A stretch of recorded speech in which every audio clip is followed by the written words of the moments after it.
পত্রিকা খুলে তো আমার চোখ ছানা ভরা। উনি হেডিং করেছেন, ওনাকে দেখার জন্য প্রতিদিন এসে বসে থাকি। আমি যখন বাংলালিংকে চাকরি করি তো আমি তখন ফ্রন্ট ডেস্কে বসতাম মতিঝিলে। তো একদিন এক সাংবাদিক আসলেন, উনি এসে বলছেন না, তখন বাংলালিংক হয়েছে অলরেডি। তো আমাকে বলছেন যে আপু আপনার একটা ইন্টারভিউ নিব। তো আমি বলছি যে আমাকে একটু 15 মিনিট সময় দিতে হবে, আপনি একটু ওয়েট করুন। তো উনি কাস্টমারদের গ্যালারিতে বসে আছেন। তো 15 মিনিট পর আমি ওনাকে ইন্টারভিউ দিলাম, দিয়ে উনি চলে গেলেন বাই বলে। কিছুদিন পরে আমাকে একটা পত্রিকা পাঠিয়ে দিলেন। পত্রিকা খুলে তো আমার চোখ ছানা ভরা।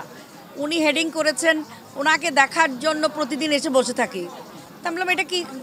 পরে আমি পড়ে দেখি উনি যখন 15 মিনিট বসেছিলেন তখন এক ভদ্রলোক তার সাথে এসে কথা বলেছেন। উনি আমাকে টিভিতে টিভি স্ক্রিনে দেখেন।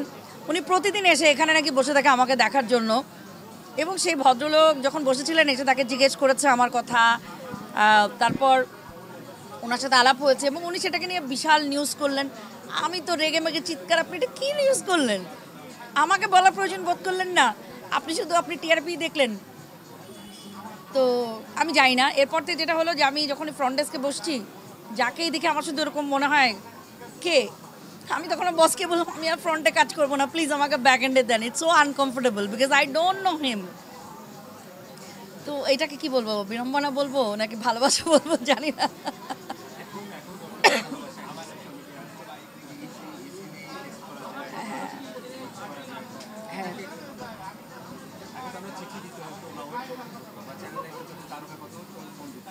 কিছুটা প্রাইভেসি অবশ্যই বদার্ড হয়, এটা তো আসলে কিছু বলার নেই। যেমন কোথাও দাওয়াতে গিয়েছি, তা আমি দেখি আমি আমার বোনদের সাথে আড্ডা মারছি, ফ্যামিলির সাথে আড্ডা মারছি, বা কোনো আমার কাজিনরাই এখন দেখা যায় আমার সাথে ছবি তোলার জন্য অস্থির।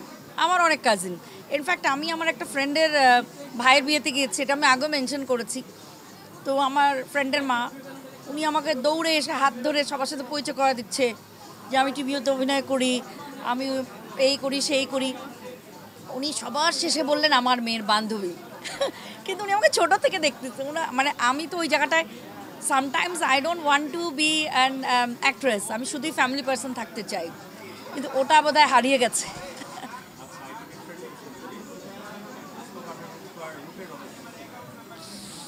টাকা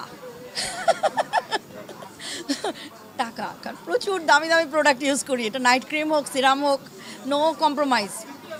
এখানে যাই ব্যবহার করি আপার সাইডে no compromise, which cost me a lot of money, branded product.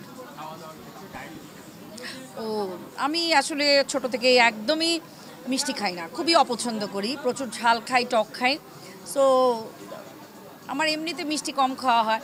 তো যখন ডায়েট করতে যাই তখন আমার খুব একটা আসলে কষ্টও হয় না, কারণ মিষ্টিটাই তো আসলে আমার ফুড লিস্টে থেকে এমনি কমে গেছে। তারপরে এখন আমি অনেক কিছুই খাই না, রেডমেড থেকে শুরু করে, মানে হয় না যে নিজেকে, আমার সবচেয়ে কষ্ট লাগে যখন আমার গায়ে কাপড় চোপড় টাইট হয়, ওইটা আমি নিতেই পারি না, আমার মেন্টালি সিক ফিল করে। কারণ একটা কাপড় চোপড়, আমরা মেয়েরা যখন একটা কাপড় চোপড় বানাই, লেস কিনতে হবে, বাটন কিনতে হবে, সব কিছু আমরা খুব গুছিয়ে করি। তো ওই কাপড়টা যখন গায়ে লাগে না, ওটা খুব গায়ে, মানে যে কাপড় টাইট হয়ে যাচ্ছে কেন। হ্যাঁ, সো এই জন্য বললাম যে আসলে আর খেতে পারি না, অনেক কষ্ট, অনেক কিছু খেতে ইচ্ছা করে।